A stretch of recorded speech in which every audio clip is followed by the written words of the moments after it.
the best in the world. What I'd like to have right now.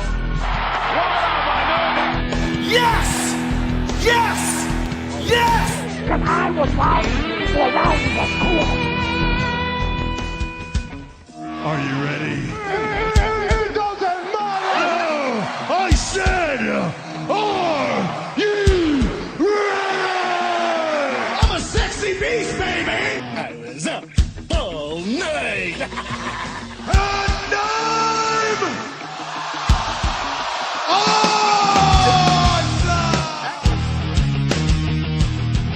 for life.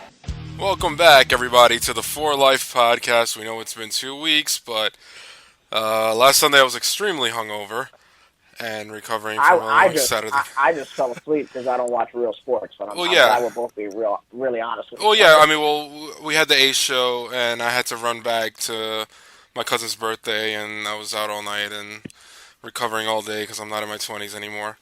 But I'm one of your hosts, Liddy Two Titty, Elvis Petty, the legit Bosch, alongside. That's right. Prince Petty, the Clown Prince of Petty, Mr. 300 himself. Cheyenne. And yeah, we're here to recap. The Elimination Chamber just finished about an hour ago. Thought it was just about. I thought it was a great show overall. Agreed. I don't recall any bad matches or any moments where I was like, oh god, when is this show gonna end, or when is this match gonna end? My first SmackDown pay-per-view start to finish. Oh, nice. Remember, I was still working Sundays until December, so this was cool for me to see. Yeah, because even April was asking, like, doesn't he work weekends? I'm like, no, he hasn't worked weekends in a while since the new job. But Well, I was gonna say she knows I got the new gig, right? yeah, I think, but she forgot this. Yeah. But right. She's April. She can do whatever she wants. Right. Pretty much.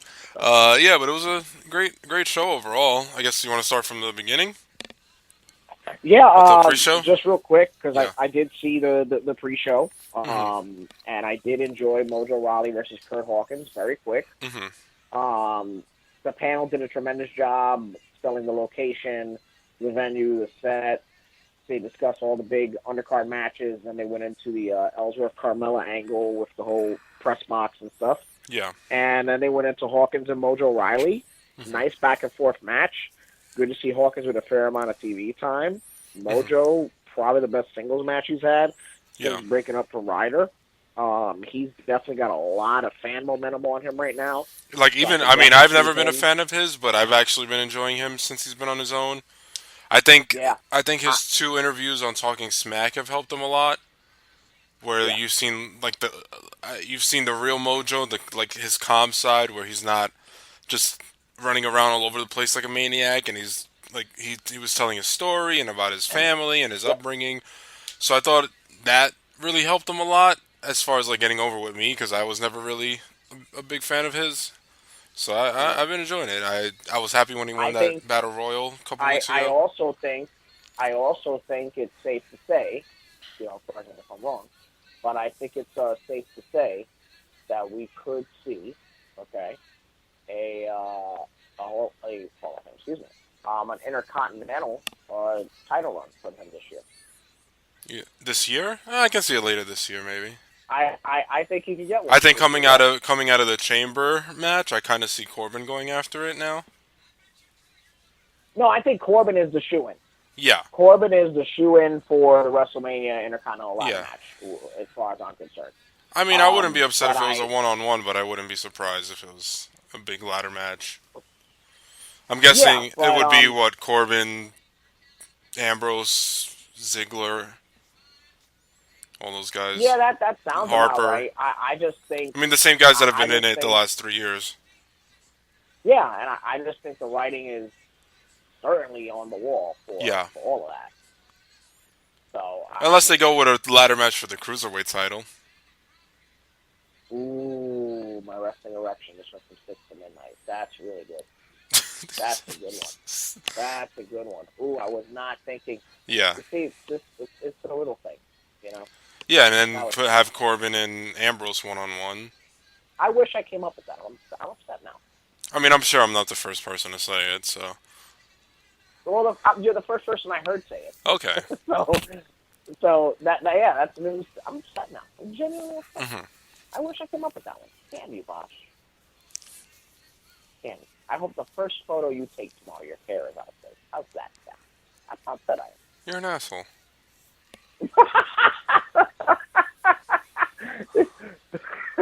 That was very petty of you, Bosch. No, that was very petty of you, wishing such a tragedy on me. How dare you? Okay. Well deserved. It was well played. Well played. Well played. So yeah, definitely a great open, if you will, on the pre-show. Then the actual pay-per-view itself opened up with Mickie James and Becky Lynch. Great match, great storytelling. Yeah. Mickie opened up, working on the arm, just focusing on that with the right arm, right? The right arm? I can't remember. Focusing on the right arm, did everything she could, even through Becky into the ring post, did the arm breaker. I mean, every move in the Mickie James playbook, including the Mick kick, got hit, except oh no, she did hit the DDT at the beginning of the match, but not on the finish. Yeah, but, I know Becky she went for it towards the end, and she back body dropped her. Right, correct. Becky hit that disarmer, boom, it was game over, which was cool because, one of the things that I feel is missing, and this is not a WWE shot, this is just in wrestling in general. Mm-hmm. Finishers aren't really established, Yeah. It's very much kick out of this, kick out of that, kick out of this, kick out of that. Yeah. So to see that finisher get established, like boom, out of nowhere, was kind of cool, and submission, so it gave it tremendous credibility. Yeah. So that was cool. I really enjoyed that aspect of it. The fact that she hit the disarmer out of nowhere, and then boom, it was pretty much game over for Mickie. I don't know about you, but that's where I'm at with that. Yeah. No, I thought it was a great match. Yeah, I thought it was a great match also. What else we got here? And then the handicap match, which I was in love with this.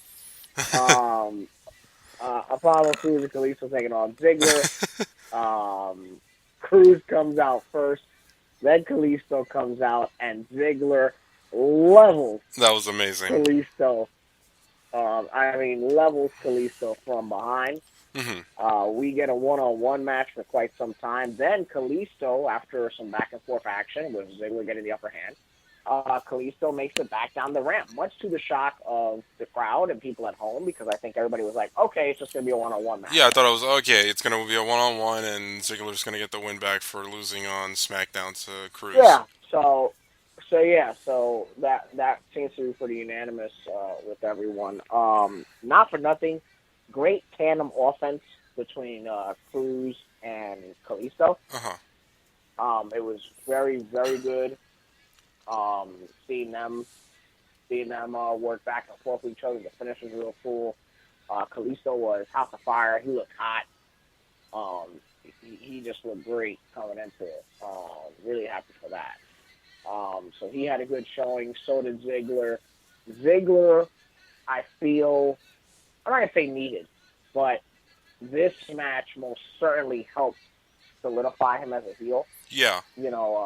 Ziggler pretty much has not been heel since right before he won the world title from Del Rio. Yeah. Well, because that pop he got, and then he pretty much, they did a double turn at the following pay-per-view, but then he had a concussion, and they put the belt back on Del Rio.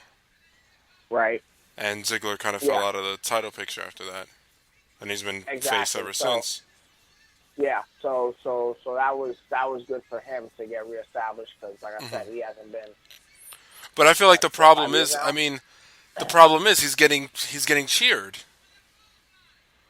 Well, of course, because wrestling fans are. But also, I think the fact that he's going after two baby faces that people really don't give a shit about. Like, okay, I don't think they don't. Because that's tough for me to say, Bosch. That really is. I mean, you might get the kids behind Kalisto, but I feel like Apollo, nobody's emotionally invested in Apollo to care if Ziggler beats him up, I think it's the opposite. I think it's between Ziggler and Apollo. They're going to choose for Ziggler. Yeah. I think that's what it is for me. But even when he turned on, I think he's also getting this reaction because people want him to turn heel. And I think that's been the problem with a lot of the heels lately, where they're getting cheered, and that's not what they want, you know? Uh-huh. I feel like it's happening with Ziggler. I'm trying to remember who else it's going on with, that they do something heelish and they get a pop. Well, let's see. Corbin. Yeah. Corbin. Not Miz. No, Braun. I think Braun. Braun's been the one. Braun, yeah, Braun. Because he's going after Roman. Thank you. I was just saying, look at who the hell he's going after. Yeah. So, I mean, that's a no-brainer. Yeah. So, I mean, I thought it was a good showing for all three parties involved, but I think it's just a matter of, you know, the fans feel a certain type of way about what Ziggler has and hasn't done. Yeah. And they took him on against the two new baby faces, and the fans were being either vocal or smarky towards what they wanted. Yeah. But either way, it was a good showing for the three of them, and Ziggler at the end, ultimate heel solidification by, you know, doing the old school chair stomp on Apollo's ankle, not once but twice. I thought somebody was going to come out, but nobody came out. I actually thought so too, so I'm glad we're on the same playing field. But just the way it was set up, and he was waiting, kind of stalling and waiting. I thought somebody's music was going to hit and they were going to come out. Nope, I'm with you. I was thinking maybe what's his name, Ty Dillinger. Oh, I didn't have a thought of who was going to come out, but I did think it was somebody. But speaking of people coming out, no offense. Tag team turmoil matchup. Heath Slater and Rhino taking on Ascension, Vaudevillains, Breezango, and Alpha. Okay. Slater and Rhino kick things off. Wait, first question I want to ask you is, did you watch that SmackDown when American Alpha first issued this open challenge? No, but I remember reading in this old group that I used to be a part of that people were criticizing the segment. Well, pretty much what happened was they did like an open challenge, and each team came out one by one. And when I looked, I was like, "Oh shit! There's 6 teams in there." And the first thing that I thought was, "Oh, they're gonna have an elimination chamber match," because there were 6 teams, and I was like, numbers wise, it made sense. And then like the one from last year, right? I think it was like last year or the year before. And then Shane, I think that's when Shane was still doing Talking Smack, and he announced it was just going to be a tag team turmoil. And I was like, oh, I thought the fact that it was 6 teams, I thought it was going to build to. I thought they were going to announce a 6-team elimination chamber. I mean, I don't think it really needed it, especially not with these teams. No, I agree. I think if you had stronger teams in there, it would have worked. But to have like Breezango and the Vaudevillains in a chamber match. Breezango opened, which I was actually surprised about, but they did have a fair showing. But either way, quick pin attempt. Rhino hits the door on. I mean, this is pretty much what we saw at the Garden. Yeah, except longer. This was longer. Yeah. This was longer, and also one team. Oh no, not the. Oh no, this is everybody except for Orton and Wyatt. Yeah. This was great. Long story short, it is what we saw at the Garden. Alpha wins. Now, were you thinking what I was thinking at the end of this matchup? That another team was going to come out? Yes. Yes. And you thought it was? The Revival. Correct. Okay. That's exactly where I was at. I think like, just because of the attack that the Usos did on Alpha, I thought, okay, is the Ascension going to win? I thought it should have been the other way around. I thought the Ascension should have attacked and the Usos should have came out. Okay. Maybe just because... I was just there like, I think maybe because the Usos... I mean, I think because the Ascension won that 6-team tag match on SmackDown. Yeah. So people thought they might have a chance, but... I mean, if any team was going to win tonight, I thought it was going to be the Usos. I didn't think the Usos were going to win. I thought it was either going to be Slater and Rhino getting it back for the Revival, or Alpha and Revival, no pun intended, revive their rivalry. That's what I was thinking. Yeah, I thought that they were going to That's why set I up, got with that. because it was an open challenge, so I thought the Revival was going to come out after, like, they barely got past the Ascension after getting beat down by the Usos. Right. That's where I was at. Yeah. Okay. Yeah, but I also kind of felt that one coming on a bit. So yeah, that's where I'm at with that. Mm-hmm. Very good match. The hang time on the finish was great too. Yeah. Nikki Bella and Natalya, take it away, Bosch. I mean, I've really been enjoying this feud, and that's not even me being biased, because I love Nikki. Because if anything, I've actually enjoyed Natty way more than I have Nikki in this feud. Yeah. Because just her promo work and her attacks have been great, and just the line about John being with her if she wasn't married on SmackDown had me dying. Yeah. I was in tears. Yeah, I wasn't expecting that, and I was fucking howling. So I'm not biased because of Nikki. I'm actually enjoying it because of Natty. It's probably the best work she's ever done. I thought it was a great match. I thought probably the best of the 3 women's matches, in my opinion. I was a little upset that there was a non-finish, but I'm guessing, considering you have 7 weeks between now and Mania and no other SmackDown pay-per-views, I'm sure they're going to have at least 1 or 2 SmackDown matches. Yeah. Because that's not... I mean, we already know what the rumored Mania program is, and it's already been teased tonight. And we can discuss that next segment, but I just feel like that's not going to be the Mania segment, but I can see them having, like, maybe main eventing one of these SmackDowns and having, like a street fight or a false count anywhere.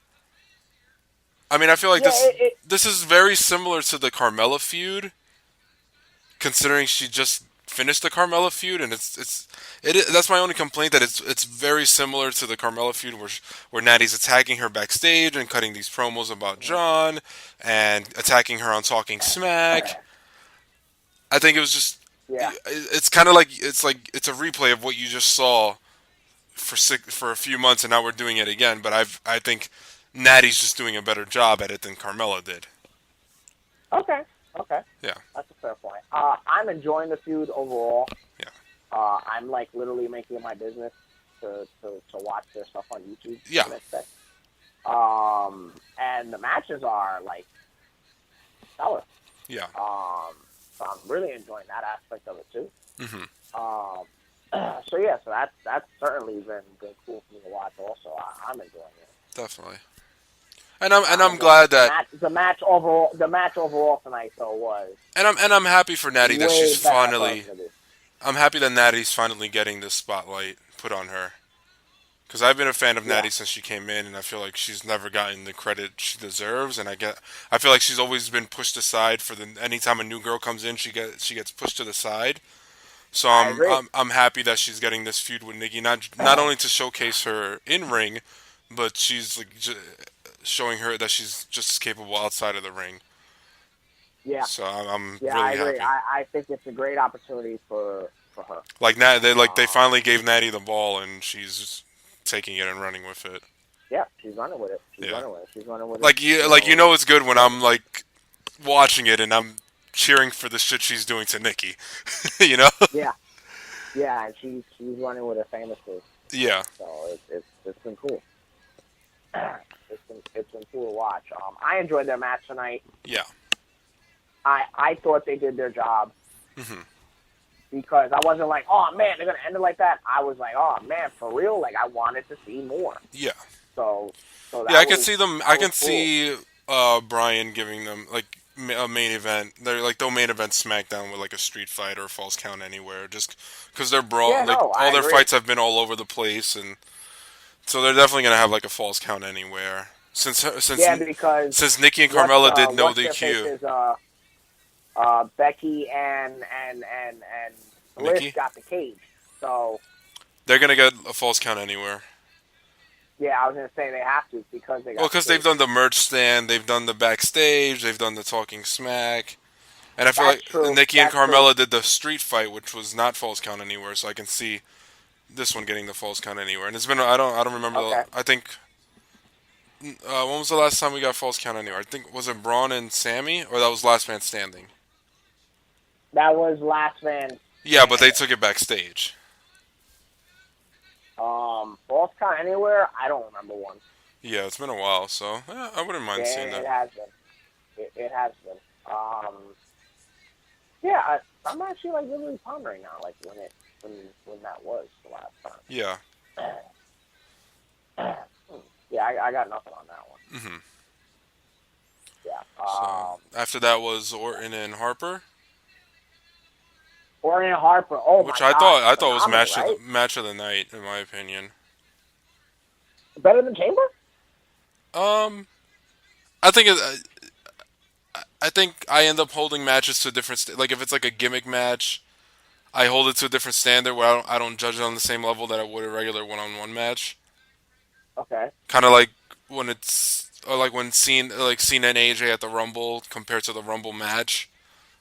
Right. I don't put them in the same category. Like the Chamber was great, but I thought they had the best best non-Chamber match of the night. Yeah, I mean, you really like the Chamber really was. Yeah, it was great. Way but I guess better maybe than because I thought it was going to be a good match, but it was better than what I expected it to be, and I thought Harper looked great in the match, even as a strong babyface.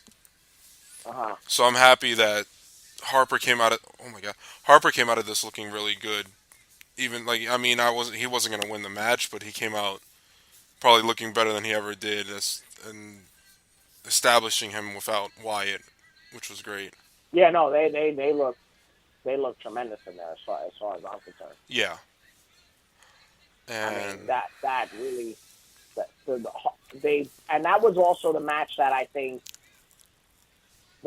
Harper needed to kind of stand out on his own. Oh, he definitely needed it, and I'm glad. He hadn't had that singles match since his IC one.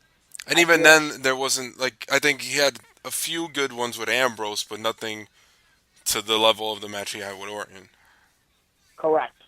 That's exactly where I'm at with that. Yeah. I just thought the match was phenomenal for all parties involved. Mm-hmm. So it was just cool to watch. Great ups for them. It was cool to see Harper hanging with Orton, arguably the best worker right now, with AJ. Mm-hmm.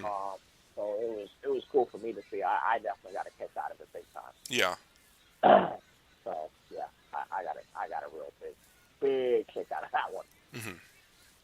Is what I got. So it was cool. Yeah. And then the Chamber match itself. Oh no, the women's match.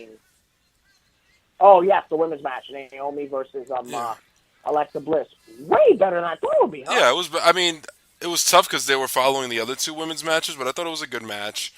I love Alexa.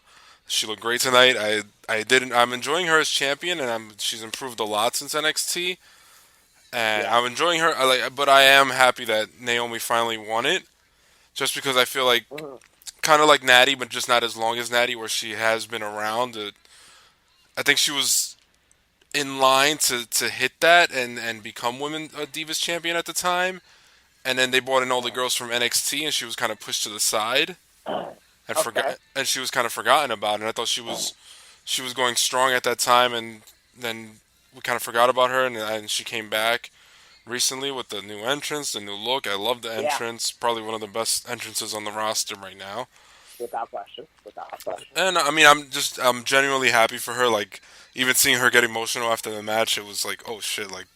That was a genuine moment. Like she definitely deserved it, and I know, and they're really hyping up that she's from Orlando and going into Orlando as champion. So yeah, it was a big time like feel good moment, and I enjoyed seeing that. Yeah, you know, it had been a while since I had seen that in wrestling. So definitely, and. I guess not, and then that was the Chamber match. Now's the Chamber match. We started with AJ and Cena. AJ and Cena, the Rumble rematch teaser. Yeah. I thought they did great. Mm-hmm. Before we even talk about the match, let's talk about the new Chamber. A new Chamber. I like it. I thought it was. I like it better than the because it's not like the weird circle dome like the last one. There's a lot. It looks like there's a lot more room. Even the pods are set up nicer. There's more room above the pods if you want to do moves from the top of the pods, not like before where guys had to make sure they didn't bump their heads. Yeah. I mean, I saw people were complaining on Twitter about that the outside of the ring wasn't steel, but it's like, what the fuck does it matter? These guys, this is less dangerous. These guys aren't. Yeah, I mean, seriously, like, can these guys get a break? I mean, all right, I feel like all right, you go outside on a steel grate and fucking take a bump on that. Yeah, totally. Let's cut these careers short because we want metal. Seriously. But I like the new look. Yeah, no, I certainly. It was a nice upgrade. And the opening on the top with the logo and the lights. And it's nice. It was modern. You know, it was modern. It was production friendly. Yeah, definitely. It was worker friendly, like you said. It wasn't like on the top. I mean, I remember seeing going to that Survivor Series and wondering like, what the hell is this thing gonna look like when I went to the Survivor Series 2002? Yeah, because at that time it was the new match, so we really had no idea. Like I kept hearing it was like that big dome that they used in Celebrity Deathmatch. Oh wow! Okay. But at the time, all they were showing was just close up to the chain, and they never really showed the whole thing until. Yeah, it was very much in mystery up until that point. Mm-hmm. Very much so. It was very much a mystery up until that point. Definitely. Yeah, I enjoyed it. It was friendly on all parts. I personally did not mind. The whole padding thing. Mm-hmm. That was like the least of my worries. I thought it was because we grew up seeing the first ones. Yeah. And we knew, and I'm not saying that we're wrestlers or that we bumped on these things or anything like that, but we saw I was the seventh man injured in the first Elimination Chamber. You were the seventh man injured. We did see the genuine pain. Oh yeah. That these guys went through, even like I mentioned, the spacing on the top where RVD crushed Triple H's throat minutes into the match. Yeah. And he had to wrestle that match with a crushed larynx. Yeah. It was pretty gruesome back then. Yeah, I mean, it even looks. I mean, aesthetically, it looks a lot nicer. The new one, Yeah, correct. It looks nicer and it's safer for the guys. Yeah, it's positive all around. Yeah, no complaints. Yeah, no, I'm with you. It's certainly, certainly a lot better than it was. Mm-hmm. I feel so.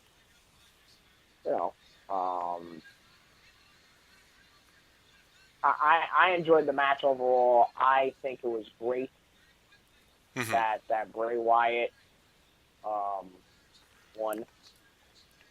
Also, having him pin Cena and AJ, I thought it came out like it wasn't a cheap win. He didn't cheat.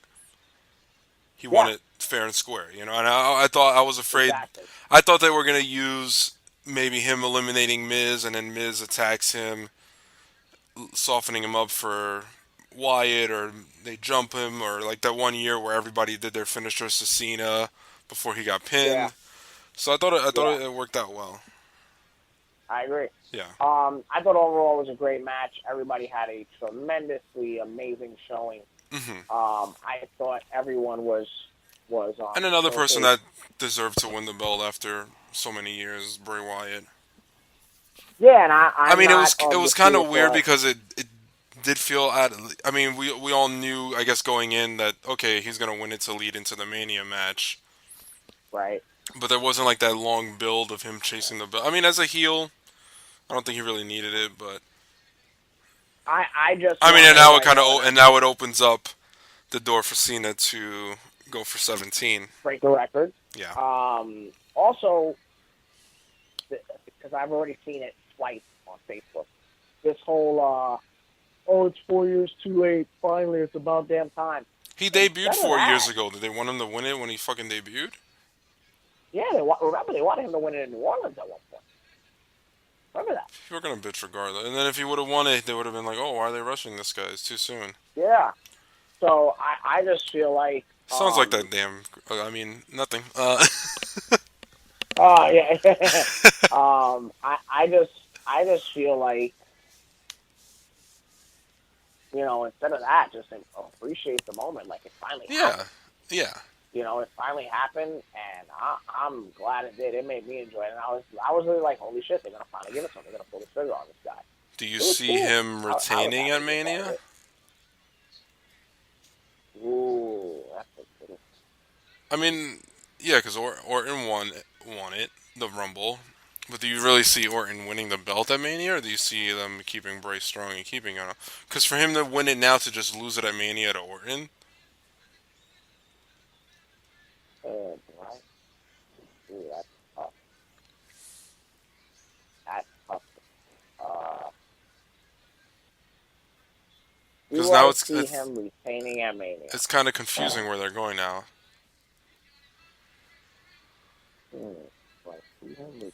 Or maybe he'll be the one to retain, and then the Universal title switches hands. I'm actually going to say yes. That he retains? I think he retains. I don't. If it's against Orton, yes. Yeah, I mean, well, it will be because Orton won the Rumble. Hey, Daniel Bryan said on Talking Smack tonight. There's like 7 more weeks. You never know. Yeah. I didn't catch all the Talking Smack, but yeah, I can see that. I can see him keeping it. Unless, yeah. I would say, yeah, just keep it on him. He finally won it. Yeah. And then probably Cena breaks the record at SummerSlam. That's what I would do. Yeah. Yeah, SummerSlam, the build would be, can Cena do it? Yeah. If WWE is still interested in involving Flair and the idea of him breaking it, they have the time to do that. Mm-hmm. Now that Flair's resigned or whatever, so yeah, they can go that route in life too. I just think this is the most amount of excitement within the longest amount of time before a WrestleMania that I've had in a long time. I mean, but do you think, at least on the SmackDown side, that they can hold on to it for 7 weeks? I mean, they might be able to because they only have 2 hours of TV, so they're not filling as much as Raw is. I think both shows can. Yeah, well, the Raw pay-per-view is in 3 weeks, so we have 3 more weeks of building that one, and then from there they'll have 4 weeks to build Mania. They've already set up Goldberg and Brock for Mania. That's already been officially announced. Yeah. So. Which we can kind of also predict where that's going. Oh yeah. Well, then the counter to that is before we start talking about Raw and SmackDown or whatever they should be, or at least the highlights. Does Goldberg beat Owens in 1:40? I think he should. I can see maybe Jericho trying to attack him on the way to the ring, and that doesn't work. Okay. I would pop if he does the spear on the like coming down the aisle like he did in WCW to him. Oh yeah, that'd be a cool trip down memory lane. Yeah. Good one, yeah. I mean, if you got to keep him strong going into Brock, then yeah, he's got to beat him quick. I feel like if he beats him quick, everybody's gonna whine. If he beats him quick, yeah, because I don't see the problem with it. Yeah, I mean, I feel like people are gonna whine because why are they beating? Like nobody cared when it was Brock, but if he beats fucking Kevin Owens, it's gonna be the end of the world, and people are gonna cry and complain. Yeah. And yeah, I don't see the point of it. Mm-hmm. Goldberg winning in 1:40 the first time was all Brock's idea. Yeah. And if you really think about it, that's what Goldberg was. So you wanted Goldberg to come back, but you didn't want him to do what he used to do. Mm-hmm. So that's the way I looked at Well, I it. think it's all fine and dandy until he does it to an internet darling. That's true, and we're not just so that because we have internet darlings that listen to our show, all 200 of you. We're not shitting on Kevin Owens. No. I mean, but I'm thinking like realistically, WWE is gonna go with the money match, and the money match is gonna be Brock and Goldberg headlining for the title, and it's also gonna elevate the Universal title because this title. I mean, if you think about it, they debut this title, they put it on a guy that was just debuting on the main roster, gets hurt that night, and vacates it the next day. Then they put it on Kevin Owens, who prior to that was a mid-carder. And I think perception is still like this is still seen as the secondary belt after the WWE title because it's a newer belt. Right. So I think putting it on Goldberg and then on Brock, it's going to elevate the belt. Like, okay, this is a legit belt because Goldberg had it and Brock had it. Right. I agree. And then whoever beats Brock for it, most likely it'll be Roman. Yeah, I think Roman's going to get the clean 31 win. I think that's safe to say. Mm-hmm. I mean, I don't see anybody else being the one to beat Brock outside of Roman. Outside of Roman, that's not a name. Yeah, it would. Yeah. Yeah, Roman. Mm-hmm. Roman, without question. And it's not Cena. And it's not Orton. Mm-hmm. Yeah. I mean, he pretty much jobbed out Orton and Cena. I don't think he jobbed out Cena. Well, the first match, the match they had at SummerSlam where he suplexed him 16 times. Oh, well, yeah, that's true. Yeah, the only even if you take away Taker and Goldberg, the only guy that's ever given him a challenge has been Roman. Yeah, that's true. Oh, and Triple H. Yeah, but Triple H isn't going to take the belt. Triple H isn't going to take the belt. And Triple H.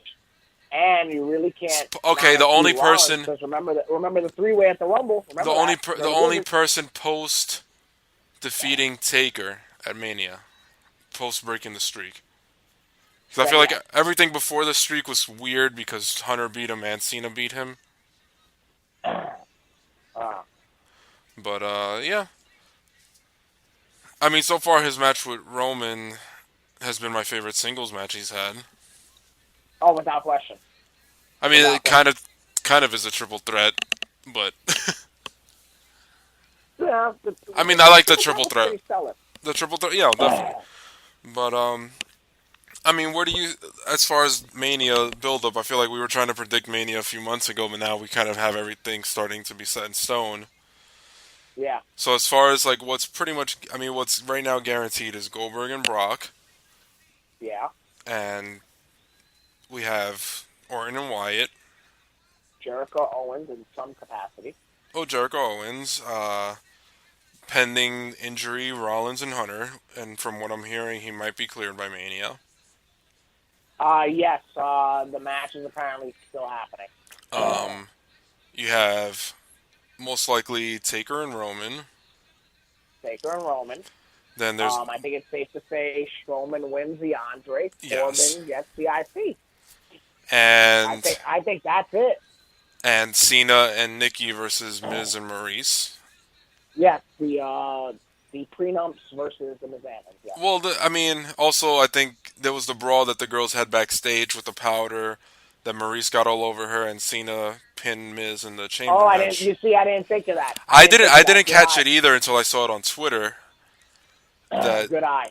I mean, like, I don't even know what to think about this match because in the past, anytime it's been like a mixed tag or like a 6, 8, 10 person tag, that's usually like the filler match in the show. Or it's like the filler between the two big matches, between the two main events, you know? Like the year that they had Snooki or the Team Teddy versus Team Johnny. Yeah. Like, is it weird that we have Cena in the filler match? Yeah. As a Cena fan, it's extra weird. As a wrestling fan, it's extra weird. I mean, if you think of it logically, you have Cena, who's the number one full-time guy. I mean, up until recently, he's been full-time.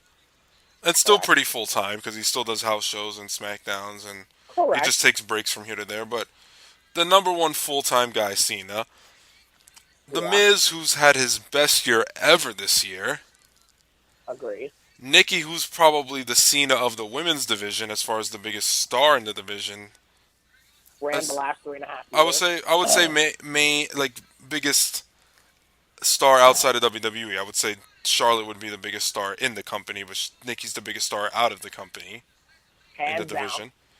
And you got Maurice, who hasn't wrestled in 4 or 5 years.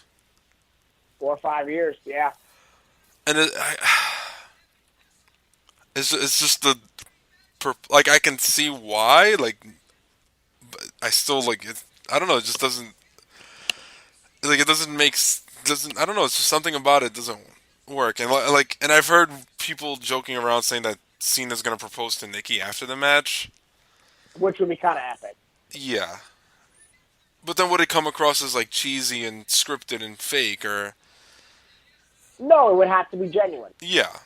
And not for nothing, as a television viewer. This is going to be every Mania has that Total Divas match, because last year it was Brie's retirement match, and this supposedly is Nikki taking time off for a bit. First the rumor was she was retiring, and now it's Divas. Now hold on. Yeah. We talked about this when Total Divas first launched. Mm-hmm. The goal at some point was to have the season finale of that show be the wedding of John and Nikki. Oh yeah, that's what it's been building up to all these years. So I mean, then I'm gonna cry. What better date and time? Well, yeah, I mean, if that's what's gonna happen, then yes, I get it. It's just weird to have Cena in the filler mixed tag match. Yeah. And to have Miz coming off his best year ever in that as well.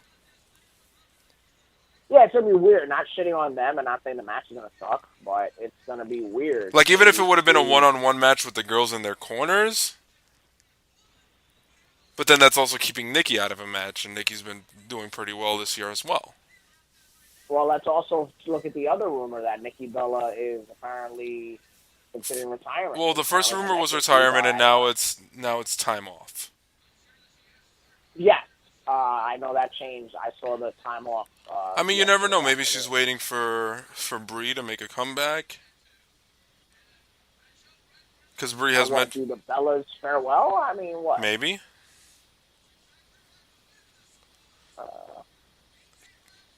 I don't know. Because Brie has said in the past that she's not completely ruling out coming back, but she just left because she wanted to start a family. Yeah, so you never know if 2-3 years from now, maybe the girls reunite one last time, or you never know. That's true. That's true.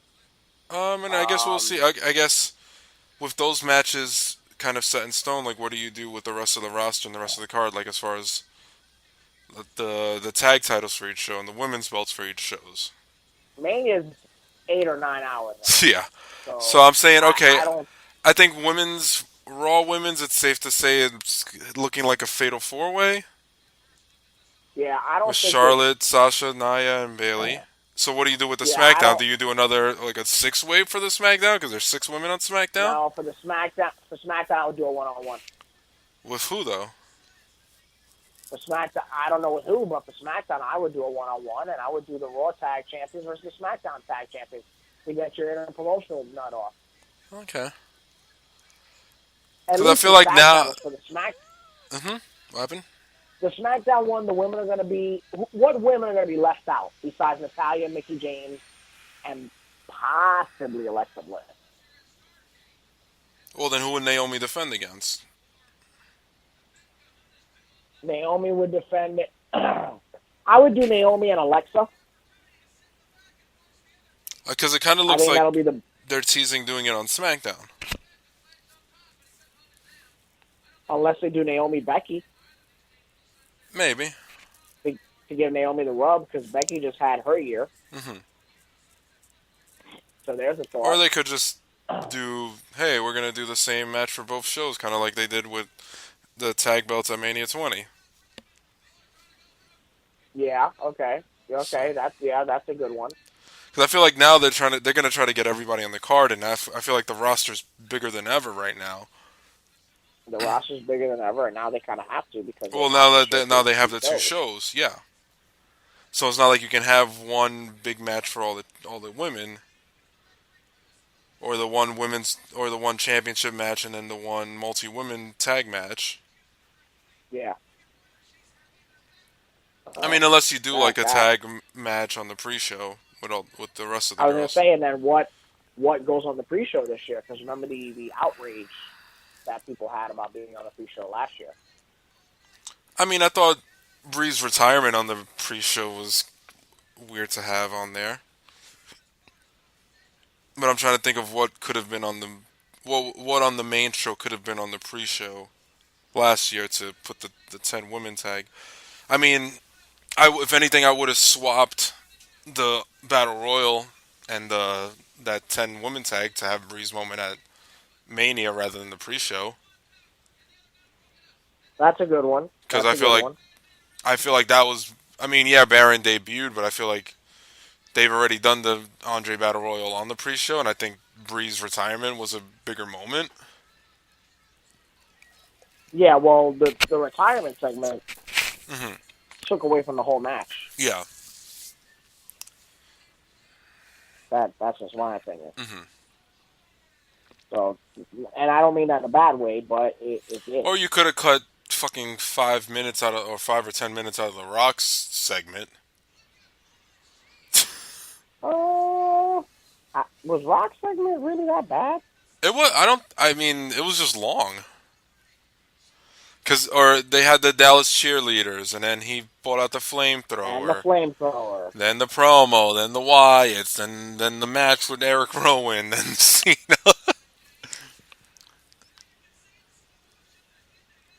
By the way, I'm watching Naomi and her husband hug each other after winning the belt. Oh, nice. They just put it up on Instagram.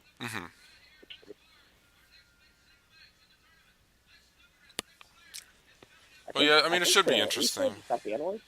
Huh? I think I just heard one of the Usos say the N-word, but I'm gonna probably. But I didn't hear that. Anyway,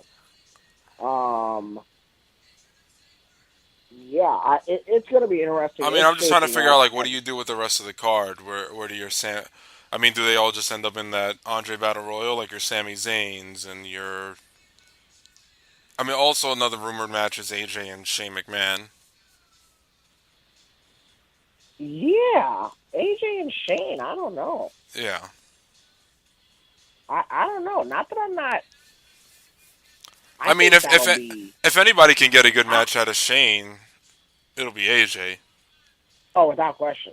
The same way Angle got one out of him a decade and a half ago. Same way X-Pac did, and remember, X-Pac didn't think he was going to have a good match out of him. Yeah. So, X-Pac totally underestimated him. Fun fact about that match, Shane rented out a whole arena and brought a ring just so they could practice. Nice. Yeah, I mean, it's looking like a great show. And I'm excited for it, but there are a lot of things like, what do you do with all these people? But I think, Well, I'm saying like your strong upper mid-carders. Well, I mean, you got like, Cesaro, like, or teams like Cesaro, Sheamus, Club, New Day, Enzo and Cass. Yeah. Do you do a 14 thing with them? And then considering last year and the year that they just had, New Day have to be on this show. Oh yeah. On the main. Forget it. I can see that one being like a 4-team with the 4 teams I just mentioned. Yeah, that could be a turmoil. Yeah. And maybe finally I would say then just finally have the Usos and American Alpha blow off, because I feel like they've been feuding for months, but they've never actually had like a real match. They're always in all these multi-team matches or turmoils or. Or they would do the injury angles, or it was like the first time when the Usos turned heel and they beat the Usos in like a few seconds. I would say have that be your straight up tag match, and then Raw have the 4 teams with Enzo and Cass and New Day. That's cool. That's an option too. That's actually not bad.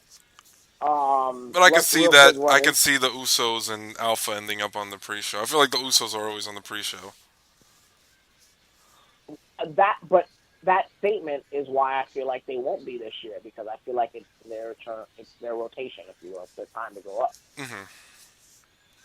I mean, there was like a series of years where it was always like the Usos, whatever gimmick Primo and Epico were doing, whatever team Tyson Kidd was on, they were all, or in Cesaro. Like now it's like first it was like Kidd and Justin Gabriel, then it was Kidd and Cesaro, then it was Cesaro Sheamus. Like I feel like it was always a combination of those teams. Yes, it's always been the same 8 guys, 8 to 12 guys. Yeah, it's always been. In true reality is only 3 things. Yeah. So, no, 4 things. 2, 4, 6, 8.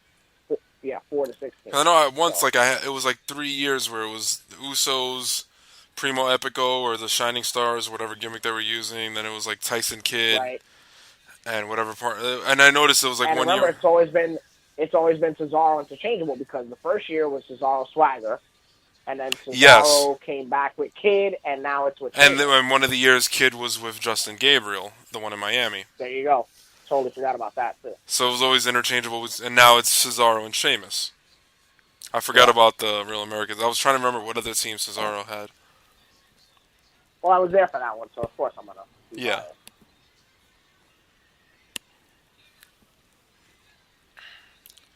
There should be an interesting Mania this year. Yeah, I'm looking forward to it. It's certainly going to be. Are we doing a big thing for Mania? Or, yeah, because you guys aren't doing the show Mania. We're not doing Indie Mania. I haven't heard anything about whose house. Okay. I mean, we'll figure it out. It could be FMB's. It could be mine. It could be Malik's. It could be the Arena. I haven't heard anything. Yeah. I don't think we're running a show this year, also because a lot of guys are in Orlando working that weekend. Yeah. I know you guys are running a show the following week. Correct. Correct, I mean, just let me know. Wherever you watch, I'll watch. Yeah, no, agreed. I like watching it with you for the last couple of years. That's so sweet. That's going to be the Instagram clip tomorrow on your on your story thing. Jay just posted this clip in the group. The Uso and Naomi. Oh yeah, I just saw it now on Wrestling Classics page, but it's a WWE clip.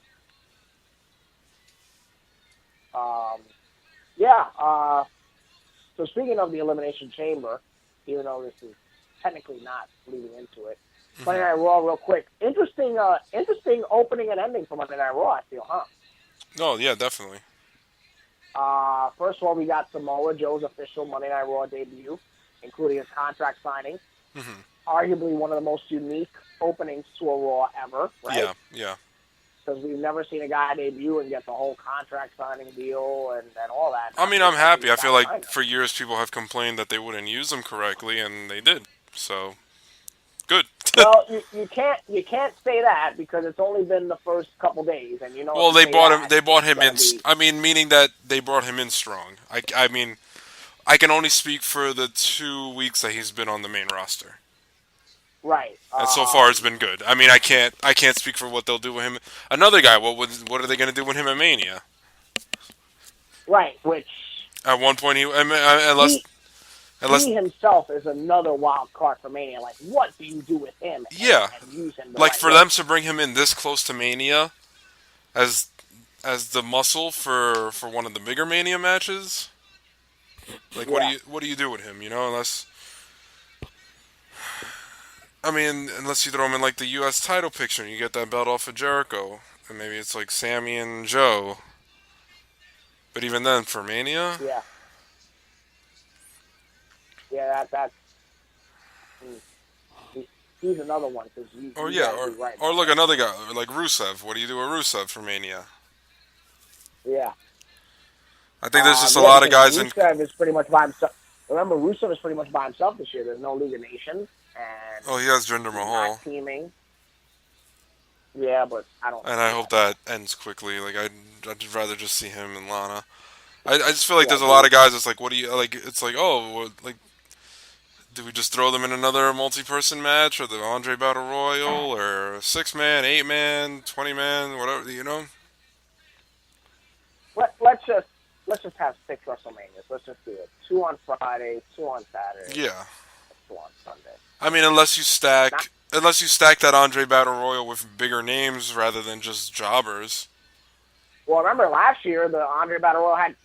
Well, last year and shit. Last year was weird because, like, I just remember randomly seeing, like, is that Tatanka in the ring? And then DDP got an entrance, and then out of nowhere, Shaq fucking comes out, and yeah, it was like. Oh, and then Shaq and Big Show. Shaq and Big Show is another rumored match.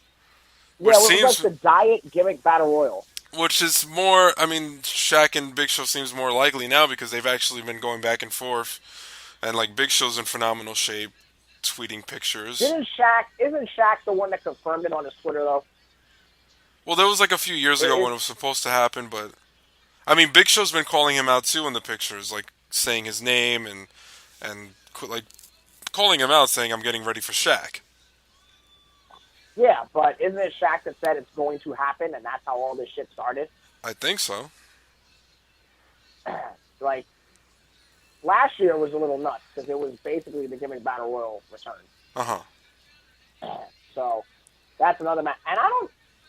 Is that going to be as good as Show Mayweather? I don't. Because Show Mayweather was real good. Yeah. Sneeze on everybody. Scared the shit out of me. I don't know what to expect with that match. I mean. Big Show's also 10 years older than he was when he did that Mayweather match. Oh, shit, yeah, you're right, yeah. Because this was 9 years ago. Yeah. And also Shaq is just as... I think Shaq might be bigger than Big Show. They're about the same size. Because at least Mayweather was athletic and was bumping around for him and being thrown around, and they had the gimmick... I mean, they had his entourage jumping in, and... the entourage, the brass knucks, you know... Mm-hmm. Because Big Show couldn't go down clean. I mean, Yeah. Vince had to protect his shit, too. Of course. So it's like, then what do you do with this one? I mean, usually celebrities end up going over. That's tough because Shaq has not been active in a sport in a while. I mean, how far removed, I guess, if you want to compare it to maybe Lawrence, LT, and Bam Bam. Because I don't think LT was active prior. Wasn't LT still playing football when that shit happened? I don't know. I can check, but yeah, check because I'm getting my ass beat in UFC right now. So let's see. I think LT was still a football player. Let me see. Which is why they got all the other football players in. Okay. The only one that I think was on their way out was Mongo. Mongo wasn't like Kevin Green where he was going in and out of. It says wrestling. Mongo career New York Giants 1981 to 1993. So he was 2 years removed. Shit. I didn't know that. 2 years removed. I didn't know that. I always thought he was an active football player. So okay, why did Vince use him then? What was his popularity at that time? I mean, he was 2 years removed from his career, so he had a 10+ year career. Yeah, but Bosch, Vince picks people to be part of Mania that are active. Mm-hmm. I'm not a Lawrence T fan. I mean, maybe he couldn't do it while he was active. Or did even then, because I mean, Super Bowl is right before. It's like a month and a half before Mania, 2 months before Mania. So he could have done. Let's say if his team even made it to the Super Bowl, he could have realistically done the Super Bowl and then trained for 2 months for Mania. I mean, I don't know. I mean, that was literally right when I got into WWE. But what is his star power? I don't get it. Why the fuck would I book him? I guess he was a big deal at that time. He was a big deal in the 80s and in the early 90s. No, in the 80s, forget it. The guy was... Yeah. Like, he could have dominated in that WrestleMania 2 Battle Royal. Well, no, because that was his rookie year, I believe. No, it said 83 on. It said 83 on here. WrestleMania 2 was 86. So he would have been 3 years in already by that point.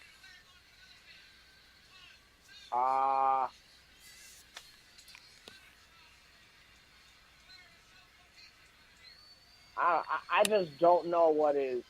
Mm-hmm. I just don't get why Vince would book him.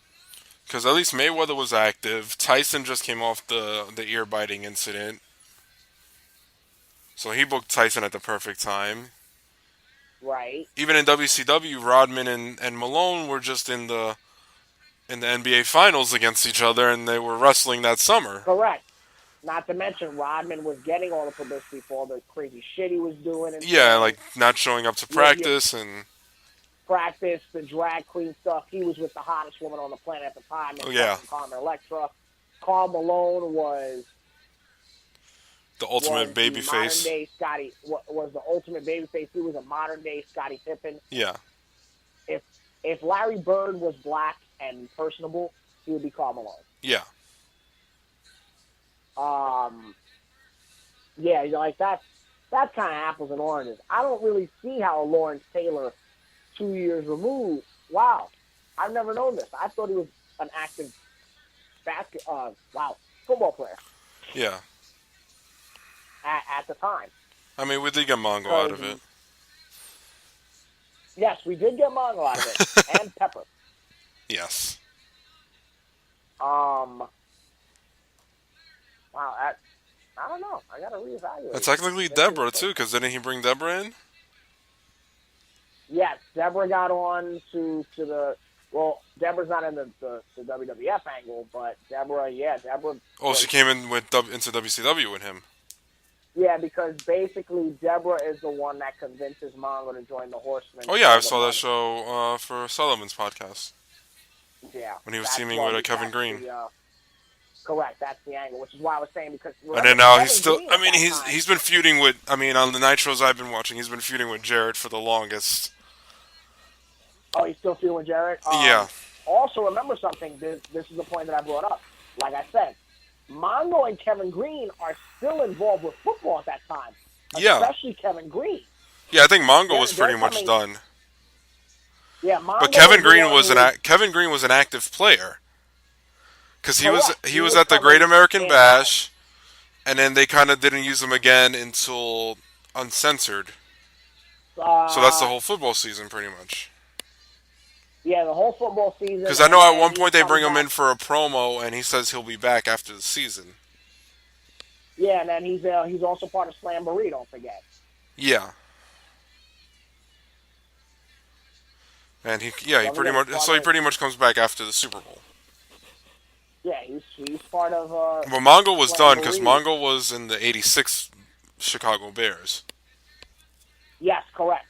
Mongo at that time was definitely looking for something else because he was biz on. Yeah. Versus Green, I think Kevin Green had like another 3 years after that. Yeah. He's one of the head coaches for a big team now. I think for the Packers. Oh, nice. I think for the Packers because they won the Super Bowl a few years back, right? Yes. Whoever it was that won the Super Bowl a few years back,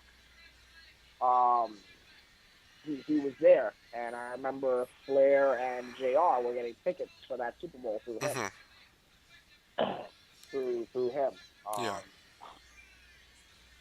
Plus, he knows. I think he knows Rock also. Okay. Yeah, but Kevin Green was. Kevin Green on paper could have been everything that the WWF would have wanted at one point. Yeah. If he had a great build, great intensity, you know. The one that was all commentary, I don't think he would have been as great. Mm-hmm. When Rodman did the wrestling, it was cool, but commentary sold the shit out of it also. Yeah. Commentary made Rodman look and sound like $1 million. You know, the best one is Dusty. They took him in the barn and showed him some. You know what I'm saying, Tony? Like that one. You know, somebody called the law. So yeah. Yeah, we drifted off into celebrity. Yeah, I don't know how the hell that happened. Yeah. Oh, you think talking about Shaq and Big Show? Yeah, we went into business for ourselves again. Yeah. So yeah, back to Monday Night Raw. Back to the year 2017, not 1995. Yeah, right. Yeah, right. Back to from 97 to 2017. I thought Raw was a great show, and it was good to see Joe win his debut match. I thought he had a great match with Roman. The ending made sense. Real quick, because we touched on it for the Chamber. How about the whole thank you Braun and Braun getting cheers thing at the end? How about that? Well, I guess like you mentioned before, it's against Roman, so people are gonna cheer because they don't like Roman. Yeah. I think no matter who you put him in there with, you can put him in there with Donald Trump and they'll cheer for Trump. Like, what's that crowd gonna do? What is that crowd gonna do when he beats the Undertaker? and yes, I just said that. I mean, I can see it happening. He beats Taker and then he challenges Brock because they're the only two guys that beat Taker. So that'll be his claim to be number one contender. I wish now. Then at that point you have to fucking turn him. You can't keep him as a face after that. I mean, he shouldn't have been the face for the last 2.5 years, but they keep pushing it. And I like Roman, but I just think he's cast in the wrong role, and I've been saying this since the start of our podcast, since he's been on his own, you know?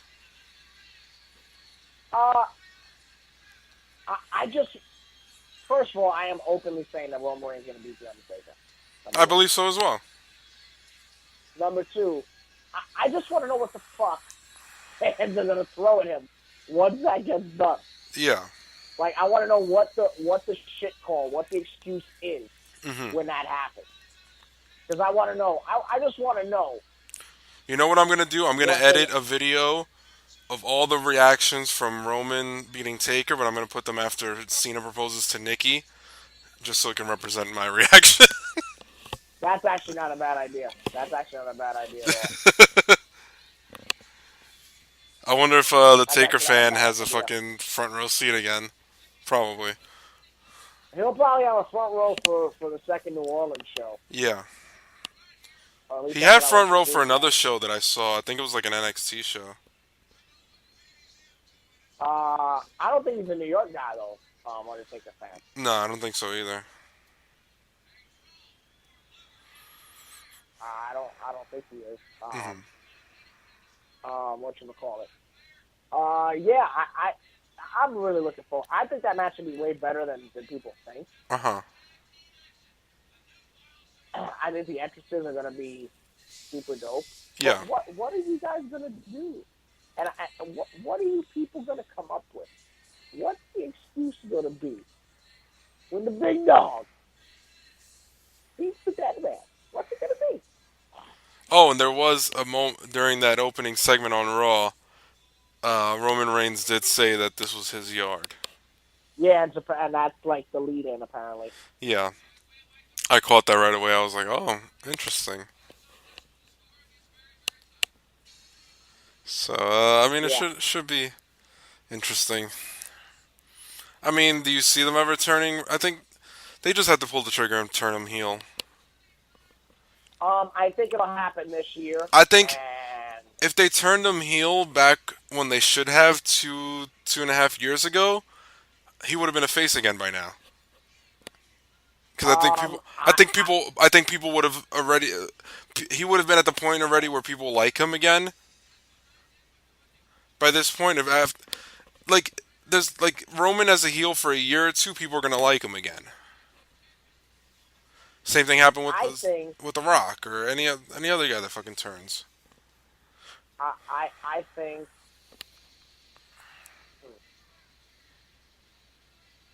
I think he's gonna go heel when he feuds with Finn Balor. With Finn? Yeah. I think because if Finn comes back after Mania, if he gets the post-Mania comeback, then I don't see him coming back again. I mean, I would say then have Roman turn heel, or Roman wins the belt from Brock, and then Finn comes back to go after Roman because he beat Roman on his first night and he never lost the belt. That's true. Because I don't see Finn going after Brock as champion. I don't see Finn going after Brock as champion, nor do I see Brock being there when Finn comes back in the sense of like him being a regular. So do you have Brock defend the belt at the April pay-per-view, or do you have that happen at SummerSlam? Like Brock's dropping at SummerSlam. I don't know who to. I would say Roman. If it's Brock's not Roman, then Braun. SummerSlam to Roman. Brock's going to drop to Roman at SummerSlam. Finn comes either back or Finn earns his shot at Roman, whatever the fuck. Yeah. And that's the heel turn. Okay. So I can guarantee you the first trek of Roman's next title reign will be facing. They'd have to do it somewhere like an Orton Triple H thing, like the ring. That's what I would. At least that's how I would do it. I don't know. Mm-hmm. That's just me. I just feel like if you do it with Roman as the heel and Finn as the face, you kind of kill two birds with one stone. You establish Roman as a heel while getting over Finn as a face. Mm-hmm. So that's just me. That's how I would have done it. Mm-hmm. No, I agree. That's how I would have done it. Yeah. What do you do with Goldberg? Because apparently Goldberg is signed for a couple of post-Mania shows also. But those are like house shows, right? Or like overseas shows? I think they're overseas shows, and I think he's got a TV. I would say maybe you could throw him in a match at SummerSlam. I just don't see him being champion past Mania.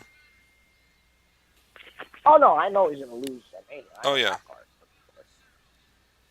I know that part of the narrative already.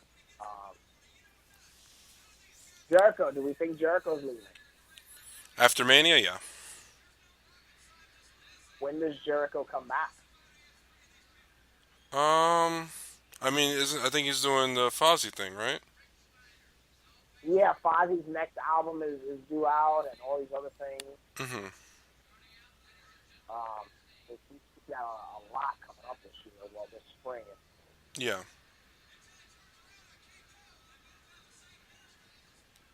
So I mean, it sucks. And again, another one to shit on internet fans. No, the fact that Jericho and Owens is not for a belt is not the end of the world. I mean, I feel like they've had a strong storyline going for over half a year now, so I don't think it really. They've had a great build to their match. I mean, they started teaming at SummerSlam. Pretty much. So that's like 8 months build. Pretty much. And I feel like they've been teasing the split since like October or November. So like by that point, you're gonna have 6 months of them building this split that still hasn't happened yet. Yeah. And I'm guessing Owens losing the belt will be the trigger to yeah. And he'll blame Jericho because Jericho accepted the match for him. Exactly. It's your fault. Huh? Stupid idiot. Yeah, all that. It's your fault, you stupid idiot. All that stuff. Yeah. Also, I popped when Goldberg put himself on the list. Yeah, that was great. I thought Goldberg was going to put Jericho's name on the list. That's what I thought too. But then he put his own list. Like, yeah, I'm bad. Yeah. You know, like, yeah, I'm bad, bro. Whatever. Yeah, it's like, all right, put me on your list. I don't give a shit. That was great. Yeah. Then the next day they started selling that shit for $25. SmackDown. I didn't catch any of it. SmackDown. Let me see. This was the Orton Cena week, right? Yes, the first time ever. Maybe that was the clue. That it wasn't gonna happen at Mania. Yeah. You think? I was kind of going. I was thinking like, what if this is like the ultimate swerve, and they're still gonna give us Orton Cena at Mania? Yeah, because I was a little perplexed. Like, if this is happening at Mania, why is he getting away on? Oh yeah, why are they doing it during the 1 week that Cena's champion? Yeah. I didn't get to see that match, so I'm gonna have to try to get my hands on it now. Because, I thought it was a pretty good match. Any time that they go at it, I'm all ears. I'm in. Yeah. I mean, I think it was like the first match they've had. Since the unification match, if I'm not mistaken. Yeah, it has to be since. No, wouldn't it be since the Hell in a Cell match? They had a Hell in a Cell after that. Yeah, and wasn't that after? Remember, it wasn't for a belt, and they were yes, because remember it was them. Because it was Ambrose and Rollins. Yeah. Yeah. Because that's it. Ambrose and Cena fought for the right to fight Rollins, correct? And Ambrose beat him. That's it. And that was. That's it. That was what, 2015, 2014? Yeah, that was just last year. Yeah, because we were already doing the I know we were already I know our first episode was leading into that first unification match. Yeah. Because that was around the time we went to that Raw at Barclays. Correct? Yep, that's correct. So that would have been that was 2014, right? Yeah, 2014. Yeah. Because I remember it was the 10 years from the 2004 show we went to when we did the side-by-side picture. But yeah. Yep, that's right. That's the one. It was around that time. That is in fact the one. I'm actually trying to see whose numbers are on this.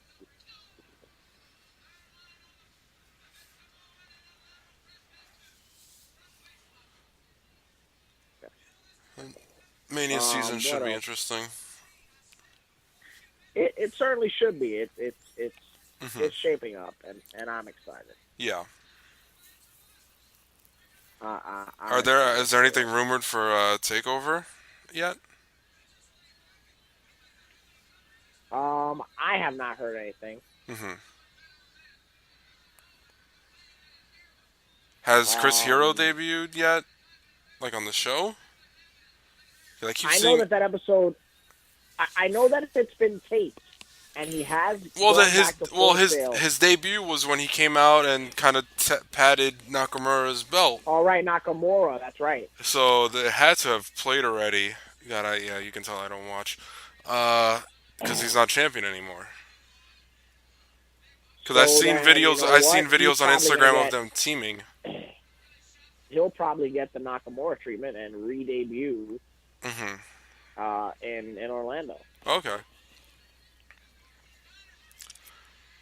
Would he debut against? I mean, because he's been doing matches. Like I saw one where him and Nakamura were teaming, so I guess he's in as a babyface. And I saw like a picture on Instagram where he's consoling Nakamura after he lost the belt to Rude. Right.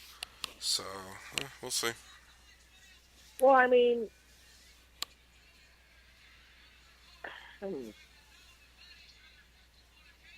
Remember, it's got to be Nakamura Rude. It's got to be Nakamura Rude the rematch, right? Yeah, because we have to do rematches of everything. Unless they do it in the sense of it's Hero and Bobby Roode going at it, and then out of nowhere it's like, no, I got a rematch, and they do a three-way instead, which would be totally different for them. Because I feel like right now you kind of got those guys pegged as the top Bosch, three. You were on the money because all over my Instagram feed is the photo of Maurice, and everybody with is the powder. like if that's the setup for the that's the setup for the feud. Yeah. So that little baby powder thing. Yeah. Is definitely it. And that also, I mean, yeah, and you also got Miz. I mean, I guess even if Cena's not around every week, you got Miz can start shit with Daniel Bryan because that's their family. I don't see Cena not being around. No, that's true. For the next 2 months, at least. If you want to talk about after, or maybe like Miz threatens to hurt Daniel Bryan, and that's when Cena like runs in and saves him. That's a good one. I mean, if you really want to get people behind Cena and cheering Cena, I mean, I think Cena's not getting the treatment like he was in the past, and he's not getting the Roman treatment anymore. Yeah, it depends. It depends on the town. Yeah, but I feel like if you want to get Cena cheered, him saving Daniel Bryan would be like the number one way to get him all-around babyface reaction. Yeah. Yeah, I agree. I agree with that. But it's all over my Instagram. I've already seen it 5 times. Yeah. I've already seen it 5 times. I mean, I guess before we go, we can discuss the Rock and Roll the Rock and Roll Express. I almost said the Rock and Roll Hall of Fame. The Rock and Roll Express being announced for the WWE Hall of Fame. Ricky Moore and Robert Gibson, one of the greatest tag teams of all time. Definitely. I'm extremely happy for them. Some have said the greatest babyface tag team of all time. Mm-hmm. Starting off in the Memphis territory, they became literally instant sensation. I mean, I would recommend to anybody the Rock and Roll Never Dies documentary. I posted the Daily Motion link on the group page if you want to check it out, but I can post it on the For Life account if anybody wants to check it out. It's a great documentary. It's about an hour long, but it pretty much chronicles their whole career with, I guess, as much footage as they could use. It was a High Spots documentary. Yeah. But it was really well done. Ricky and Robert were mainstays in the late 70s, early 80s, predominantly, especially in the NWA, and in Mid-South. In the NWA, they feuded with almost everybody, including, I mean, the Midnight Express. The Andersons. Midnight Express. Oh, yeah, with Dennis Condrey. They feuded with both forms of the Andersons, as in Ole and Gene, and Ole and Arn Anderson. And then Arn and Tully. They feuded with Arn and Tully. They feuded with the Russians. They feuded with the Road Warriors. Yeah. They both had tremendous singles matches and feuds with Ric Flair. Yeah. I mean, they were part of War Games. They feuded with everyone and anyone. They had great success in Smoky Mountain Wrestling when people said that they should have retired. Yeah. They feuded with the Heavenly Bodies up there. They came back to WCW and had stellar TV matches during the Nitro era. I know. Yeah, I've seen a few with Anderson and Flair that were really good. Yeah, Ricky Morton came back and had a singles career in WCW and was a pioneer of the cruiserweight division, having matches with the likes of Brian Pillman. Well, that's when Gibson was injured. Correct. Because Gibson was actually on Austin's podcast this week. Oh, I got to hear that then. Yeah, like Austin called them. I think Austin reached out to Ricky and said, reach out to Robert and congratulate him for me. And Ricky was like, oh, here's his number, call him. And he called him, and it was pretty much like a last-minute podcast, but I thought it was really good. Because I always hear, I mean, I've heard Ricky on a bunch of podcasts, but it was the first time hearing Robert on one of the podcasts. Yeah, because Robert's always been the quiet one. Yeah, and I know Ricky's done Austin's in the past. He's done JR's, he's done Cornette's, he's done a ton, so it was nice to hear Gibson for once. I'm also a fan of when Ricky turned on Robert to join Alexandra York's stable. Yeah, and he was Richard Morton. Wall Street. Yeah. Yeah, I was a fan of that also. I was not a fan of when he got squashed by Sid, but I was a fan of that too. Yeah. Excuse me, not Sid. I'm a fan of the fact that he still has a mullet in 2017. He got squashed real bad by fucking Dan Spivey. Yeah. I didn't like when that happened. Then again, Dan Spivey. And they're still working. Yeah, they still work. They just did the total nonstop deletion, the tag team Apocalypto with the Hardys, and they were hanging in there with them. Correct. So they're still going. I mean, I saw Ricky have a one-on-one match with Bobby Fulton in That's right. for Legends Fest. And your thing. Yeah. And Legends Fest. Well, it was actually Ricky and his son versus Bobby and his two sons. Like all their sons are teenagers, but it was a cool match. So. Yeah, you said he was like 15, 16, right? Yeah, they were like teenagers. Yeah, you said that. I remember you were telling me as the matches happened, they were pretty damn young.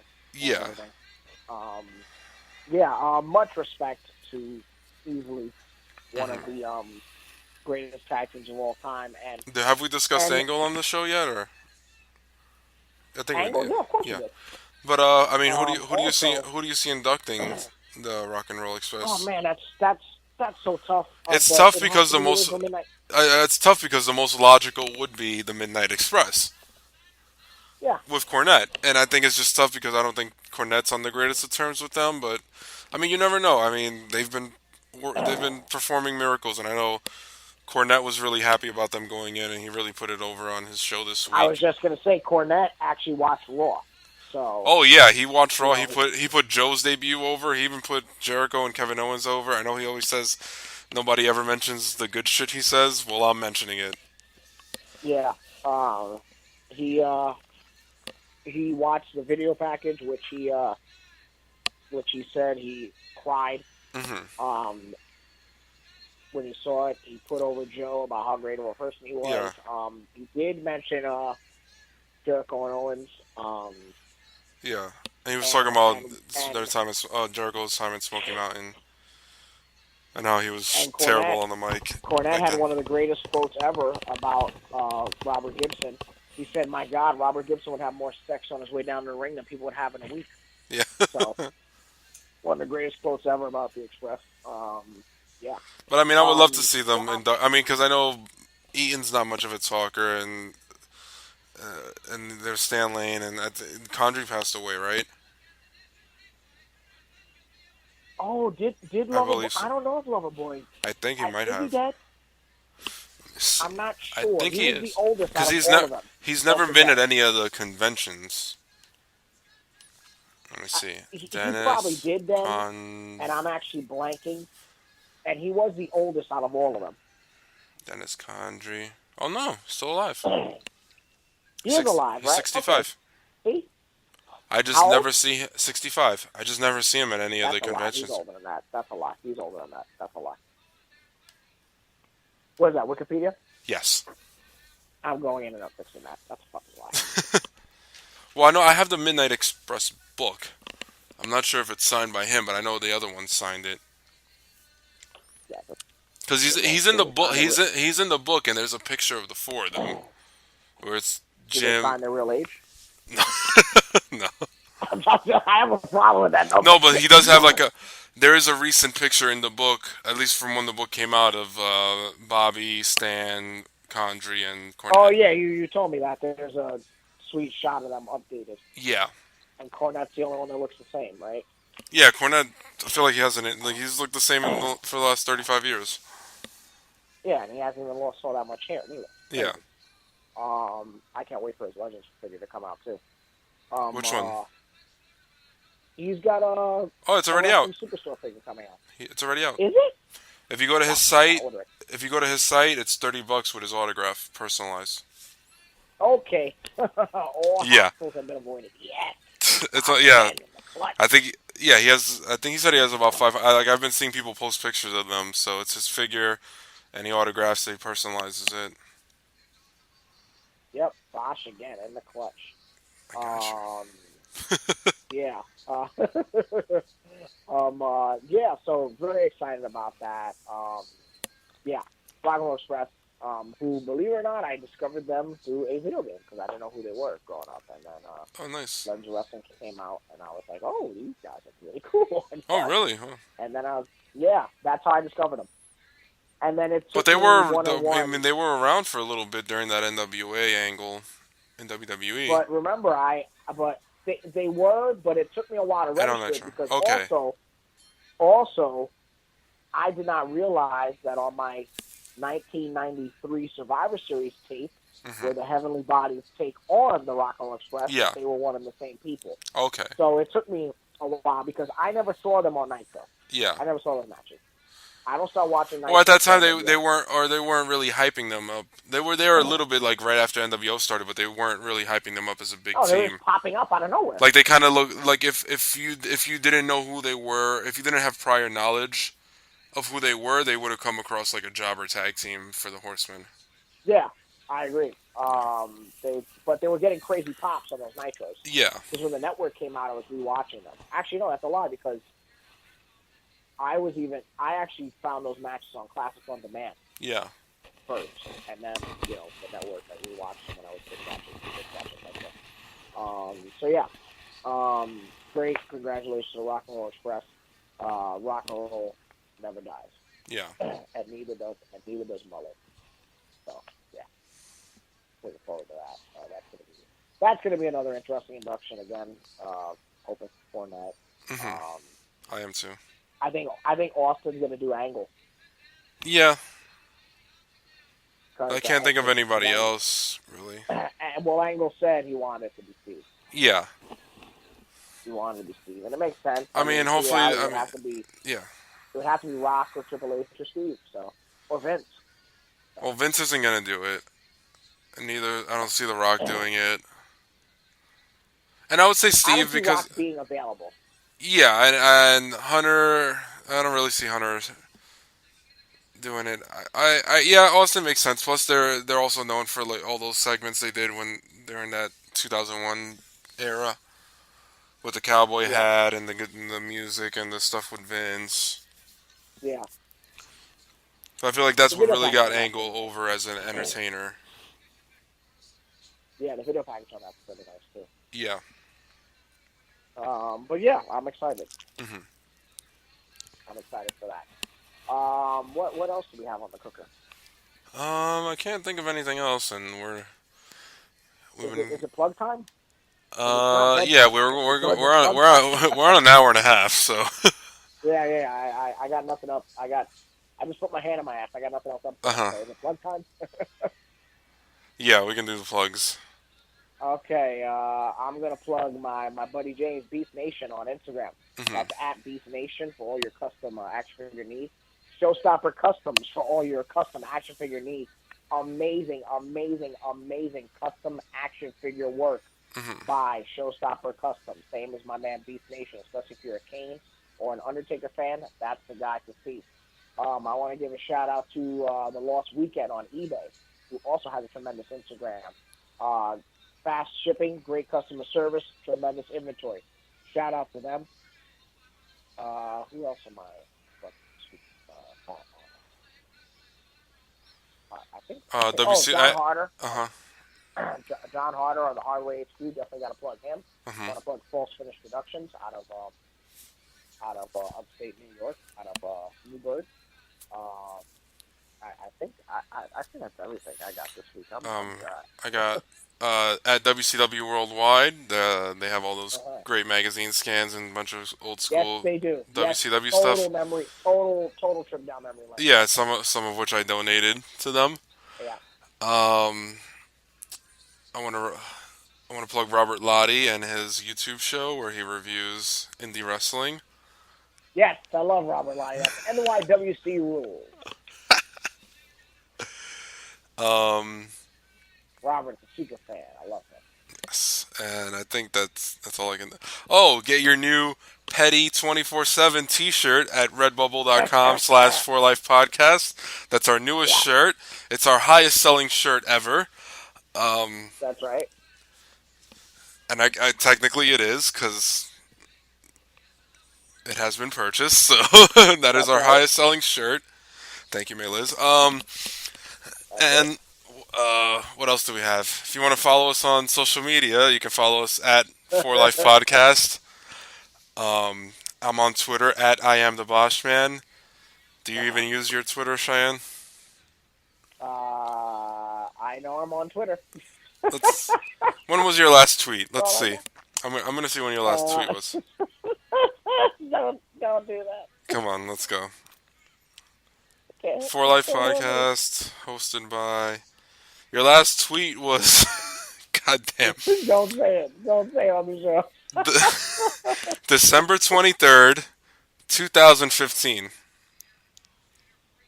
Oh, it's actually sooner than I thought. It's only been a year.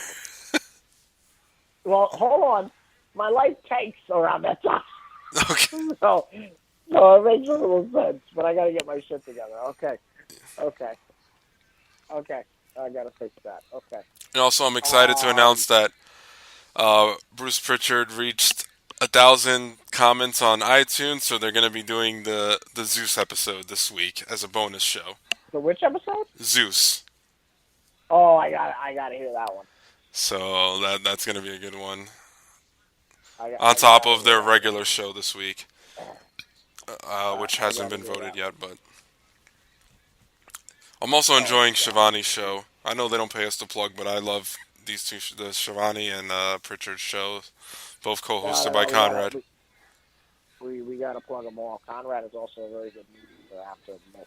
Oh yeah, and like the Shivani show is great. I'm enjoying that one. I forgot which one. I'm not sure. I don't know which one they're reviewing tomorrow, but I'm sure it's going to be good. And I like that it kind of starts and ends my week with these two shows, so I'm really enjoying it. I gotta check them out. Did you check out the Shivani Q&A that I posted in the group? No, I haven't. I haven't been able to. All right, it's up till Friday before I put my next Bosch pick of the week. So watch it before then. Well, and also Ace for Wrestling Friday, March 3rd on a special Friday, March 3rd edition of American Championship Entertainment from the Morgan Junior Arena, 67 Hathaway Street, Wallington, New Jersey. 67 Hathaway Street, Wallington, New Jersey. Dan Moss defends the Ace Heavyweight title against Kyle the Beast. Anthony Ramirez will take on Adam Payne. In a four-way matchup, it's Mario Bocata against Mike Donovan, Ricky Reyes, and Sebastian Cage. You will also witness Sake take on Monster Mac. And, of course, the return of Willow Nightingale. Yes. Oh, my God. That's a double whammy for me. Alexa Cotto, I believe is her name. So 5 stellar matches have been announced. So Willow and the Mac? Yes. Friday, March the 3rd at the Morgan Junior Arena, 67 Hathaway Street, Wallington, New Jersey. Just 25 minutes from Port Authority Times Square. My ride was quick for the Mikey show. Yeah, I told you that transit bus does it for you. No, but I took the same bus I always take, but it just I think because I took it was express, so it went faster. Okay, that could be it. But so right there past MetLife Stadium, and you can catch me and Bosch on Saturday, March the 4th. That's the big event. Signing autographs, taking photos, kissing babies, and buying merch. That's it. I just put my hand back up my ass. I got nothing up there, man.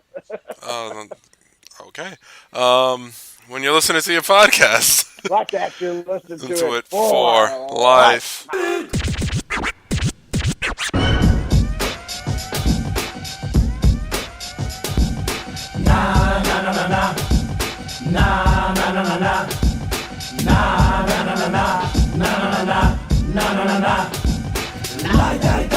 We likes to party. We likes to party. We likes to party. You gotta get up to get down. 1, 2, 3, 4, 5, 6, 7. Rock it like hell, make it sound like heaven. 7, 6, 5, 4, 3, 2, 1. Come on, everybody, let's have some fun.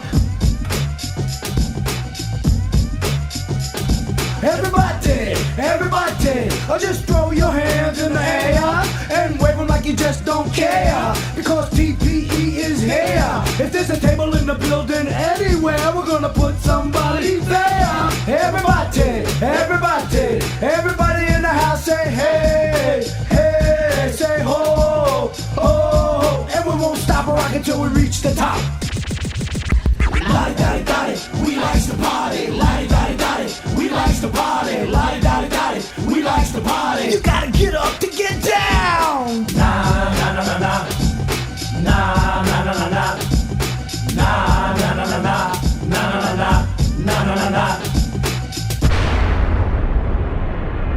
TPE, peace. We're out of here.